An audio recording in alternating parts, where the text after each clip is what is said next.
Performa apik Tomori bareng Milan bikin Southgate terpesona. Fikayo Tomori kembali mendapat panggilan untuk membela timnas Inggris. Gareth Southgate terpesona dengan penampilan bek 23 tahun ini bersama AC Milan. Pelatih timnas Inggris, Gareth Southgate, memanggil bek AC Milan Fikayo Tomori untuk menghadapi jendela internasional pekan depan. Tim Tiga Singa akan menghadapi Andorra dan Hungaria dalam kualifikasi Piala Dunia 2022. Ini adalah kali pertama Tomori kembali menerima panggilan timnas Inggris sejak 2019 silam. Tomori sendiri baru mencatatkan 1 caps untuk timnas Inggris, yaitu kala tampil menghadapi Kosovo di kualifikasi Piala Eropa 2020 pada November 2019 silam. Southgate tertarik kembali memanggil Tomori usai mantan pemain Chelsea ini tampil terbilang konsisten bersama AC Milan sejak musim lalu. Tomori dipinjamkan oleh The Blues ke AC Milan musim lalu selama semusim. Rossoneri kemudian menebus pria kelahiran Kanada ini secara permanen seharga 29 juta euro pada awal musim ini. Tomori telah tampil dalam 30 laga bersama Il Diavolo Rosso dengan sumbangan 1 gol. Pada musim ini, ia menjadi pilihan utama pelatih AC Milan Stefano Pioli di jantung pertahanan. Tomori turut membantu Milan bertengger di peringkat kedua Serie A saat ini. Saya sangat terkesan, saya pikir ia menyelesaikan musim lalu dengan baik, ujar Southgate. Kami memantaunya musim lalu dan dia bermain bagus musim ini. Dia berada di klub yang seharusnya menang setiap minggu. Saya pikir dia melakukannya dengan baik melawan Liverpool dan Juventus. Kessie tolak tawaran final AC Milan, karirnya di San Siro segera tamat. Frank Kessie kabarnya menolak tawaran final perpanjangan kontrak yang disodorkan manajer AC Milan. Alhasil, karirnya di San Siro segera tamat. Raksasa Liga Italia, AC Milan hingga detik ini belum juga menemukan kata sepakat untuk memperpanjang kontrak Frank Kessie. Tercatat, manajemen Rossoneri di bawah komando Paolo Maldini sudah beberapa kali menyodorkan perpanjangan kontrak dengan kenaikan gaji yang diterima Kessie sekarang. Akan tetapi, pemain berjuluk presiden itu urung menyetujuinya. Padahal, tahun depan kontrak Kessie akan berakhir. Akhirnya ia berpotensi pergi gratisan menyusul 2 pendahulu yakni Gianluigi Donnarumma dan Hakan Çalhanoğlu. Tak mau bernasib dengan Donnarumma dan Çalhanoğlu, AC Milan baru-baru ini datang untuk melayangkan tawaran final dengan perpanjangan hingga Juni 2026 dengan gaji 6,5 juta euro per musim. Tanpa dinyana-nyana, ternyata Kessie menolak tawaran akhir yang ditawarkan kubu Rossoneri dan karirnya di San Siro pun segera tamat. Menukik dari La Gazzetta dello Sport, AC Milan masih ingin memperpanjang kontrak Kessie berbeda dengan tawaran sebelumnya.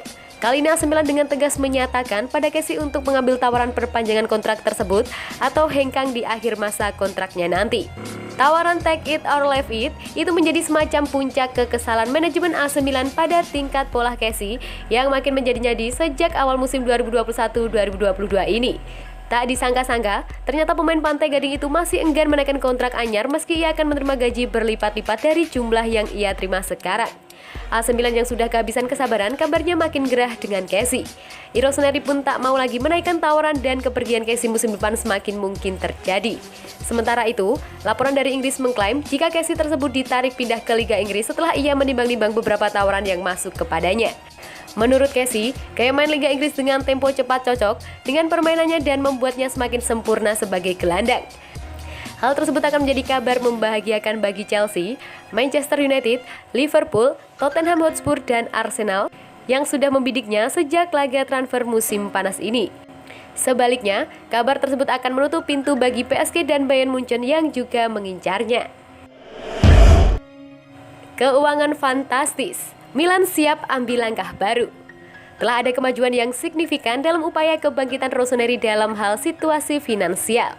Namun, mereka memerlukan elemen kunci lain untuk membawa proyek mereka maju ke level berikutnya. Jurnalis Milan News, Antonio Vitiello, menuliskan dalam artikel terbarunya dengan memberikan pujian kepada CEO Ivan Gazidis dan pemilik klub Elliott Management atas keberhasilan mereka memangkas kerugian raksasa Serie A hingga lebih dari separuh dibandingkan musim lalu pada neraca keuangan mereka periode ini. Il Diavolo telah bergerak dari kerugian 194,6 juta euro atau lebih dari 3 triliun pada tahun anggaran 2019-2020 menjadi hanya 96,4 miliar atau 1,5 triliun pada periode 2020-2021 kemarin. Hasil yang luar biasa tentunya dan kontras dengan sejumlah klub Eropa lain seperti Inter dan Juventus yang justru mencatat rekor kerugian. Milan telah bekerja dengan baik untuk memperkecil kerugian meski dengan situasi pandemi, dan kini dampak positif dari pengeluaran berkelanjutan yang sejalan dengan anggaran manajemen telah terlihat.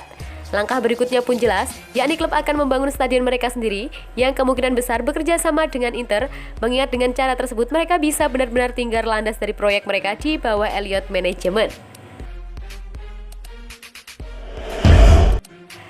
Baresi puji kinerja Maldini sebagai Direktur Teknis Milan. Maldini kembali ke Rossoneri saat Elliott Management mengakuisisi klub pada tahun 2018 silam dan 1 tahun setelahnya dipromosikan sebagai Direktur Teknis yang memberinya wewenang untuk memberikan keputusan akhir terhadap rekrutan dan tentu saja pengaruh besar dalam negosiasi terkait calon rekrutan bersama Direktur Olahraga Ricky Massara.